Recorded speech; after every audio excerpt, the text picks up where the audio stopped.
Here with the latest pet news, hot off the press, please welcome our very own barking blondes, Joe Good and Anna Webb. Lovely to see you. Hello, Matilda. Hello, Molly. Nice to... Yes, you always like to say hello, don't you? There you go. So, pet news then this week? Yes, a lovely story to kick off with. This is about a little boy with Down syndrome in Buenos Aires who was a little bit apprehensive about human contact, very shy. But his mother videoed him with a dog, a Labrador, called Himalaya. And you can see him here. Look at the Labrador putting his paw on the little boy's shoulder. And you can see little Herman is quite apprehensive, but as the Labrador continues, now look at this, the bonding between the little boy and the dog, and it's fantastic. He wins him over, and they're firm friends. It's just gorgeous. What a wonderful story. Dogs can make a difference. They can, they really can. And so can pigeons, Alan, because there's a lovely story in the press this week about a pigeon that was thought lost in action. He served with the RAF in World War II, and he went down with a bomber plane, and everyone thought that was it, he's a goner. Then, 2 weeks later, this brave pigeon flew all the way home from near Cologne to the East Midlands, carrying his message capsule, so he achieved his duty. He had a broken breastbone, and I know, and for that he received the Dickin Medal. Now this is the Animals VC, the Dickin Medal, indeed, isn't it? yeah. So it's the highest award that an animal can be awarded. And they found it? Yeah, they found it. It was amazing. They thought they'd lost the medal, but they got it. How wonderful. Fantastic. Exactly. And thirdly, the power of the hound pound, because a new pet parlour has opened in Wales, in Barry, and it's offering all sorts of spa treatments, and it's really all down to a young entrepreneur called Michelle. Well, to find out more, please welcome that little entrepreneur, pet boutique owner, Michelle Inch, and her prize chihuahua, Peekaboo. Hello, Peekaboo. Hello, Michelle. Now, so tell me, I mean, what sort of things do you do to pets in your sort of parlour? We do everything from massages, paw massages, facials, everything, anything for... Oh, there's a man in the front row, look, he's nudging his wife. He's, oh, go on, give it a go. So show us how you do a facial, then, on Peekaboo. With a facial with Peekaboo. Yeah. I've already made this up. You can dilute it or put it on straight. Right. So you put it on, you rub it all around the eyes. Oh. Normally, you'll just fall asleep. Because they get a bit messy around the eyes, dogs, sometimes, yeah, don't they? the tear stains can leave this horrible little mark by here. Yeah. But it can be caused by the saliva as well as just the tear stains, so this just then... So what's in the facial mix? What are you putting on? Facial mix is all natural ingredients. Yeah. It's got extracts of blueberry in it, so it lightens it the more you use it then. But you don't give Peekaboo Botox or anything like that? No. Well, it's a relief. Because you'd have a job to yap, wouldn't you, really, if you go to Botox? A top drawer wouldn't, would it, really? What are you going to do with Matilda? Well, Matilda's a bit heavier than Peekaboo. Shall I take hold of Peekaboo? There you are, Peekaboo, thank you. There we are, Tilda, sit. And Michelle's going to do a paw massage, which is lovely, because it's like reflexology, isn't it, Michelle? Yes, definitely. It contains all natural ingredients, yet again. And then you massage it in. She's making a lovely noise. She's enjoying it. Yes. Do you know, there are moments on this programme where I wonder if I've died. Such a parallel, you know. So you get paw massage. Paw massage, and it calms her down. I can see it calms her down. All over the place. Molly's feeling a bit left out. Now, what's going to happen to Molly? Well, Molly's going to have her claws painted. Isn't that... Oh, yes. Choose paint to paint a girl. Having her claws go with her collar. Well, actually, look, So, these ones down here, you've done Peekaboo's paws are blue. It's amazing. It's like This is non-toxic and water-based, so it dries within about 40 seconds, and you can do some brilliant designs. Because you mustn't use normal nail varnish, must you? The dogs have got such sensitive senses, and it's very toxic, so, say, water-based is the best option, and this you can do, say, it's tip-proof. Molly, I have to say you look slightly embarrassed at having pink fingernails. So we've got nail varnish on Molly, we've had paw massage, and now we've got hair extensions. Well, everybody is into hair extensions. Oh, come on, you know, why shouldn't they? I think Matilda thinks this is a treat. Matilda, don't eat your hair extensions. This is not for you, Matilda. No. So either just clip into the dog, I assume with long hair, and as long as the dog enjoys it, obviously, Alan, but I don't know what... Well, I think she's looking towards enjoying that, Yeah, actually. we put it on... Oh, no. Yeah, we'll clip it onto another dog. Anna. Ah, well, here we have a little finger toothbrush, which goes on like this.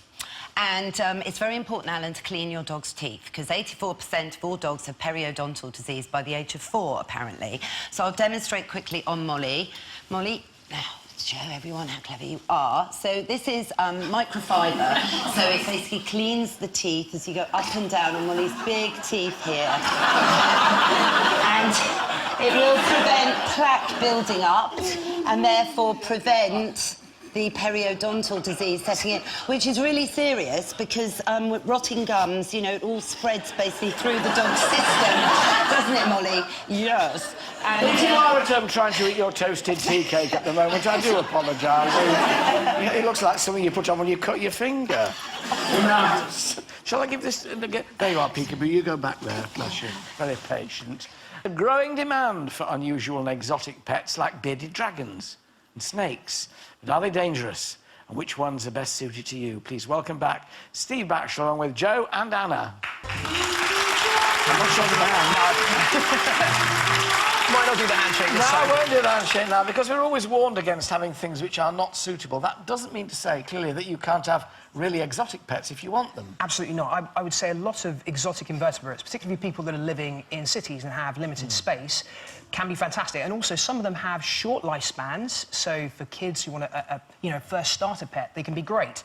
This is kind of the other end of the scale, because a lot of large tarantulas can live for a very long time, and it can take an enormous amount of care and attention to keep them.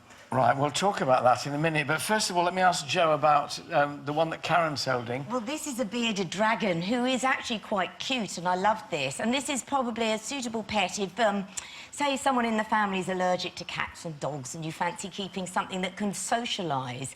And he doesn't look terribly sociable at the moment. Karen, does he strike you as sociable? Is he friendly? Yeah, they like a cuddle. They like a cuddle. How old is he? This one's about 2 years. And how long do they live?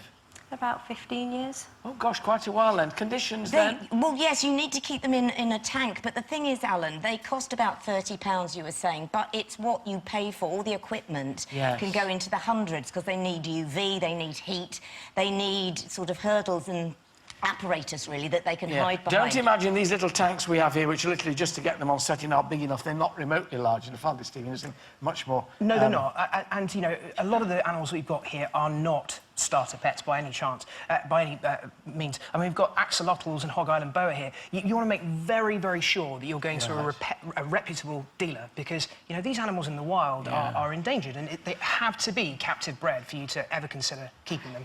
Anna, we've got this thing that is... I don't mind taking those big hairy spiders out of the bedroom, but I'm a little bit wary about this one. Well, surprisingly, that little hairy beast is a very popular spider. And as Steve was saying, they're great because they don't take up a lot of space. They don't make any noise, they don't smell. The only downside, if you like, is they have to eat live prey, so you will have to give them fresh grasshoppers just once a week. There aren't a lot of those around in the garden in October. But these lovely people, Karen and Chris, do sell grasshoppers, especially for the tarantula, and they will live for 20 years, so you've got to be committed. Long life, 20 Yeah, long years. life. Joe, the boa. Well, this fascinates me. This is called a Hog Island boa, which is smaller than a boa constrictor, but obviously from the same family. And again, this is really should be kept by an older child or an adult. And they are, I'm told, quite affectionate. Again, as Anna was saying about the spider, it needs to be fed a defrosted rat at least once a week. So I don't know what you've got in your freezer, but not many defrosted rats. And in terms of keeping it, Chris, the conditions it needs to be kept in, you're keeping it, so it's... Yeah, it's vivariums and things like that. Vivariums, specialist big equipment. warm tank. And again, warmth and heat. But always do your homework before you get anything and find out what you want. And then, on to Steve's axolotl. This little chap, he's nearly extinct in Mexico, where he's originally from. You've got a whitish one there and a black one here. I mean, look at this little face. Oh, he's not facing the right way, but he's a gorgeous little chappy, and he might be perfect for somebody who's had a fish tank before. It's a tadpole on steroids. Yeah. Look at the black one. It's a tadpole on steroids. I mean, It really So is. you It's have to just be- massive great thing. Yeah, you have to be sure that you clean the water regularly, have a filter in there so that the water's kept nice. You create a nice little environment for him in his tank with rocks and plants so he can hide away. Yeah. And, you know, he can live till 15 years. This is the other thing, isn't it? They're going to live far longer than you would think they would, Steve. You know, as people think, perhaps in hamster terms, 2 or 3 years and you're lucky. If that's going to live 20 years, you've got a commitment, isn't it? Absolutely, and you won't always get that information from pet shops. I mean, most, like you said, 15 years is not unusual for a bearded dragon. Most people would buy one thinking they're going to get 5 or 6 years, which could be a nasty shock if it's still around 15 years later. There's no excuse now for not knowing what to do, is there, with the internet? Exactly. You can get loads and loads of information and just compare and contrast to find out which really is the truth, I suppose, really. Absolutely, Yeah. and with conditions that are so vital for these sort of pets, you really have to get it right, because we were talking earlier, I mean, you know, the last thing you want is to return any of these to the shop, really. You know, once they've been acclimatised in your house, you want them to remain there and be happy. No, it's obviously you can handle occasionally the spider, the bearded dragon, the snake. What about the axolotl? I mean, are they handleable, or do you just look at them? You just look at them. aquatic. Yeah. It must be a sad life. Quite Yes. tranquil. It is some fun, but not a lottle if you are an axolotl. Yes. Well, choose your pets extremely carefully. Don't forget, if you want to share your pet news with us, email alan@itv.com. For now, my thanks to Steve Baxwell, Joe Good and Anna Webb, and Chris and Karen. Thank you very much.